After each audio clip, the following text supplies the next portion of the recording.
Welcome to everyone in Vijeta classes.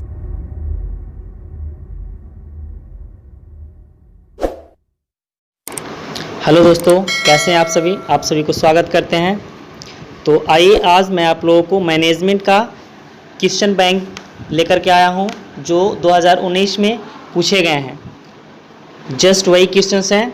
ये engineering field का है, 6 semester as a polytechnic diploma engineering. तो अब आइए क्वेश्चन नंबर फर्स्ट की ओर देखें। फर्स्ट क्वेश्चन आपका डेस्कटॉप या फिर मोबाइल जो भी आपके डेस्कटॉप होंगे उन पे शो कर रहे होंगे क्लियर। फर्स्ट क्वेश्चन है which among this is service businesses. इनमें से कौन सा जो है सर्विस बिजनेस है? पहला textile business and counselling business and leather business and wood business. तो textile and leather and wood ये सारे जो है मैन्युफैक्चरिंग बिजनेस हैं, ना कि service business. Service business counselling business होगा, क्योंकि काउंसलिंग बिजनेस का मतलब ही होता है सेवा देना, सेवा करना। ठीक है। अब नेक्स्ट क्वेश्चन नंबर सेकंड की ओर चलें। तो which among this is not manufacturing. Question number B का आंसर होगा, क्वेश्चन नंबर फर्स्ट का B counselling business and second का जो है मैन्युफैक्चरिंग बिजनेस नहीं होना चाहिए। फर्स्ट है plastic container making and second है smartphone making, hair dresses and candle making. तो आपको कैंडल जो है मैन्युफैक्चरिंग का मतलब ही होता है किसी भी रॉ मटेरियल से उसको कन्वर्ट करके उसके पूरे पार्टिकल्स को बना देना। ठीक है, यानी आउटपुट रिजल्ट दे देना। तो कैंडल बनाया जाता है मीन, और स्मार्टफोन भी बनाए जाते हैं एंड प्लास्टिक भी बनाए जाते हैं। लेकिन हेयर ड्रेसिंग बिजनेस का जो है कोई भी वैसे मैन्युफैक्चरिंग जो है रॉ मटेरियल से नहीं बनाया जाता है। तो देन इसका आंसर क्या हो जाएंगे? सेकंड का आंसर इज सी। अब चले नेक्स्ट क्वेश्चन नंबर 3 की ओर। तो economic sector is a part of. Economic sector का मतलब होता है कि एक इनकम मीन पैसा। तो industry, trade and transfer of good, exchange of good. तो इसका आंसर जो होंगे वो ट्रेड होंगे, क्योंकि ट्रेड का मतलब होता है किसी भी चीज़ों को अगर हम उसको होलसेल प्राइस पे ख़रीदना और रिटेल प्राइस पे बेचना। तो अगर हम करते हैं होलसेल प्राइस से अगर ख़रीद कर रिटेल पे बेचते हैं तो उससे हमें प्रॉफिट ज़्यादा होंगे, यानी कि इकोनॉमिकल सेक्टर ज़्यादा होगा। यहाँ पे स्ट्रॉन्ग क्या होंगे? इनकम का स्ट्रॉन्ग होगा, पैसा ज़्यादा होगा, इसलिए क्या होगा? इसका आंसर ट्रेड हो जाएगा। तीसरा का आंसर इज बी। अब चले फोर्थ जो क्वेश्चन है आपका, which is an example of globalisation. इसमें ग्लोबलाइजेशन का कौन सा जो है एग्जाम्पल है? तो पूरा मतलब कि वैश्वीकरण के अनुसार मतलब कि पूरे विश्व में जो किया जाता है, पहला ट्रांसपोर्टेशन भी होगा, मीडिया एंड एंटरटेनमेंट भी होगा, लॉ होगा, यानी कि इसका आंसर जो होंगे क्या हो जाएंगे? ऑल ऑफ द एबव होंगे। अब क्वेश्चन नंबर हम चले फिफ्थ की ओर। तो क्वेश्चन नंबर फिफ्थ है आपका, process industry has primary production process as. Primary production क्या होगा? तो इसका आंसर जो हो जाएंगे वो आंसर हो जाएगा कंटिन्यूअस, ना कि individual event on part material and bill materials नहीं। तो अब नेक्स्ट क्वेश्चन नंबर चले कि concept of scientific management is given by. ये जो कॉन्सेप्ट ऑफ साइंटिफिक मैनेजमेंट जो दिया गया था वो किसके द्वारा दिया गया था? तो ये F.W. टेलर्स के द्वारा दिया गया था, जिनका पूरा नाम था Frederick Winslow Taylor.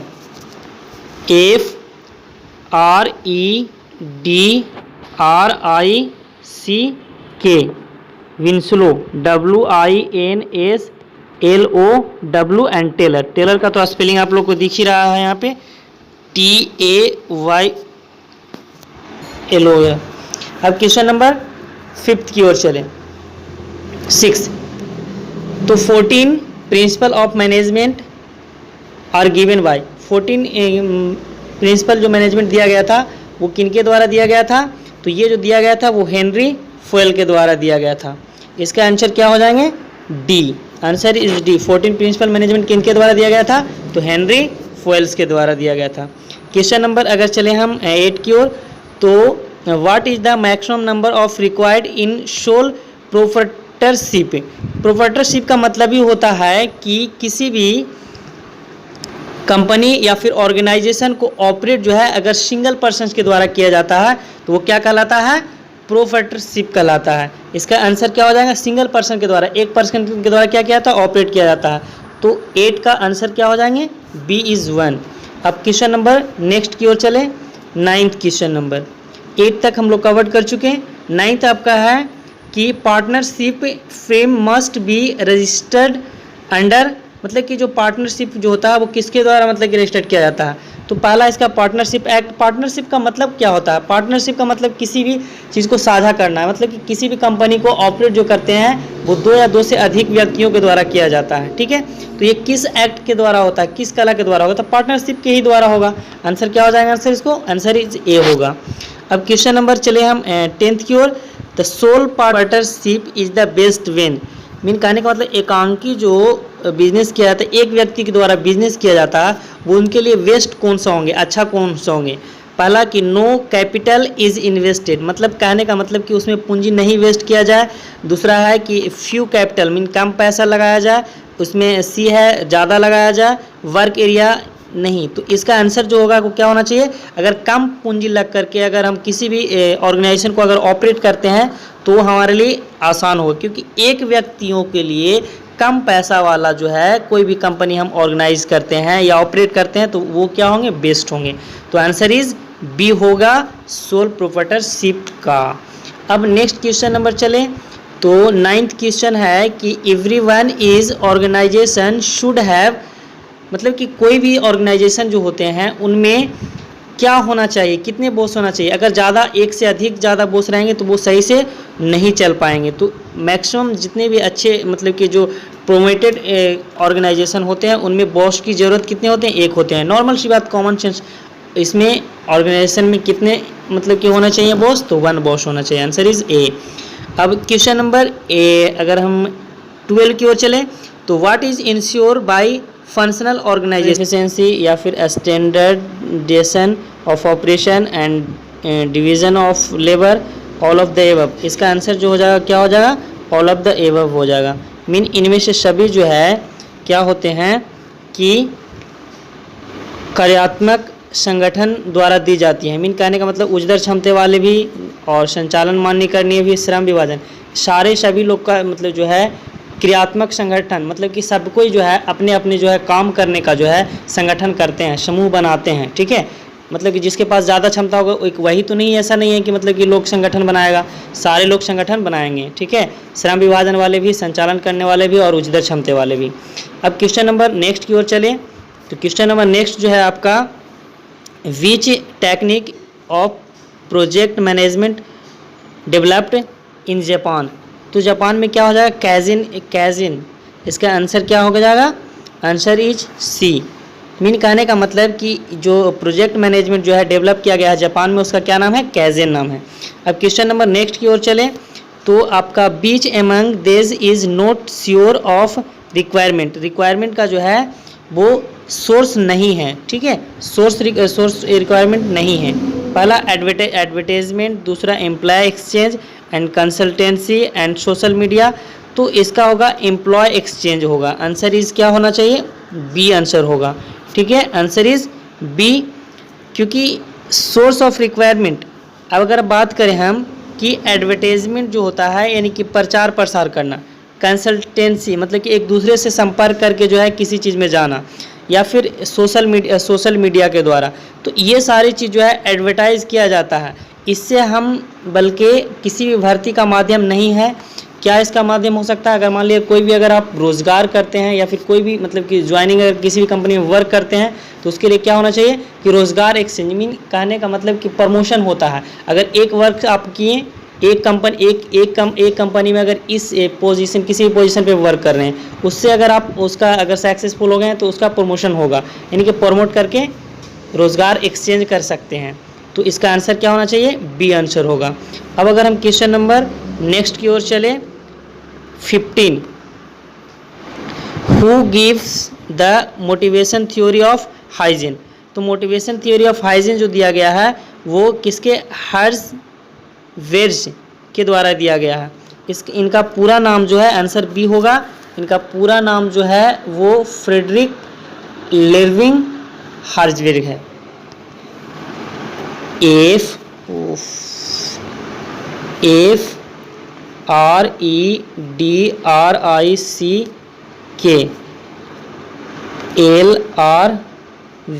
LRVING and हर्जवेज। अब क्वेश्चन नंबर हम 17 की ओर चले। तो 17 जो है, which among this is a functional statement. Functional statement किसको बोलते हैं? Financial statement. इसका आंसर क्या होगा? फाइनेंशियल स्टेटमेंट दो होंगे, बैलेंस शीट। अब क्वेश्चन नंबर नेक्स्ट की ओर चले।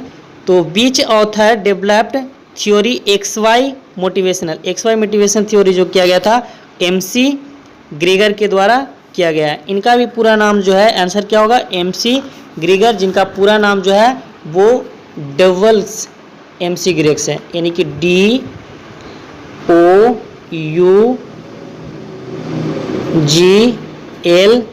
DOUGLAS, Douglas. MC MC Gregor, तो बाकी लिखा हुआ। अब नेक्स्ट क्वेश्चन की ओर चले। तो अप्रेंटिसशिप का मतलब होता है, ऐसे भी अप्रेंटिस करना, यानी कि किसी भी, अगर आप टेक्निकल फील्ड्स में अगर वर्क करते हैं तो उसके लिए किसी भी कंपनी में एक्सपीरियंस लेना होता है। एज ए ITI या फिर कोई भी टेक्निकल फील्ड्स जो होते हैं वो सारे क्या करते हैं? अप्रेंटिस करते हैं। उसके बाद जो है वो जॉब पे जाते हैं। मीन कहने का मतलब कि वो जॉब के लिए किया जाता है, ये स्पेशलिस्ट क्या होगा? जॉब के लिए ट्रेनिंग किया जाता है, अप्रेंटिसशिप। तो आंसर इज B होगा। अब क्वेश्चन नंबर नेक्स्ट की ओर चले। तो क्या है? Workmen's compensation act was executed. ये जो किया गया था वो 1923, यानी कि आंसर होगा 1923 ईस्वी में जो है workmen's compensation act was execute, मतलब कि 1923 ईस्वी में इसका लागू किया गया था, वर्कमैन कंपनसेशन एक्ट्स। इसी तरह से आपका ये ऑब्जेक्टिव का क्वेश्चन 20 क्वेश्चन जो है क्लियर हुए। अब अगर सब्जेक्टिव क्वेश्चंस की ओर देखें, ग्रुप बी में जो पूछे जाते हैं वो 4 नंबर्स का क्वेश्चंस पूछे जाते हैं। वो है आपका second, give the 5 example of service business which brief instruction. Mean short में लिखना है, इसका आंसर लिख देना है बिजनेस के, सर्विस बिजनेस के बारे में, जो कि अभी जस्ट बताएं कि जिससे हम लोग किसी भी बिजनेस का जो है क्या करते हैं? सर्व सेवा करना होता है। जैसे कि हॉस्पिटल हो गया, आपका स्कूल हो गया, ये सारी चीज़ जो है क्या होंगे? सर्विस बिजनेस हो गए। एंड इसका सेकंड, इसी का या क्वेश्चंस में दिया गया है और में, what is the manufacturing business. Manufacturing business क्या है? जिससे रॉ मटेरियल से बनाया जाता है। एंड उसके बाद थर्ड क्वेश्चन है, define the industry business and trade with example. ये क्वेश्चंस नंबर 3 है। कहने का मतलब इंडस्ट्री बिजनेस और ट्रेड बिजनेस दोनों का एक्सप्लेन कर देना है। अब इसका या में क्वेश्चन है, what is the industrial properties, what is the right and related to them, इसके बारे में लिखना है। अब उसके बाद क्वेश्चन है,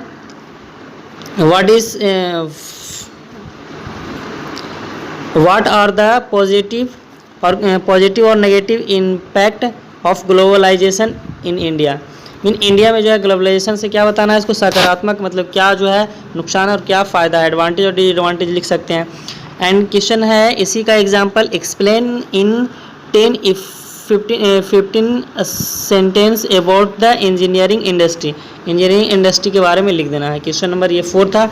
5 है, ये 4 नंबर्स के सारे क्वेश्चंस पूछे गए हैं, जो कि 6 क्वेश्चन, कहने का मतलब 5 क्वेश्चन है, 20 मार्क्स का।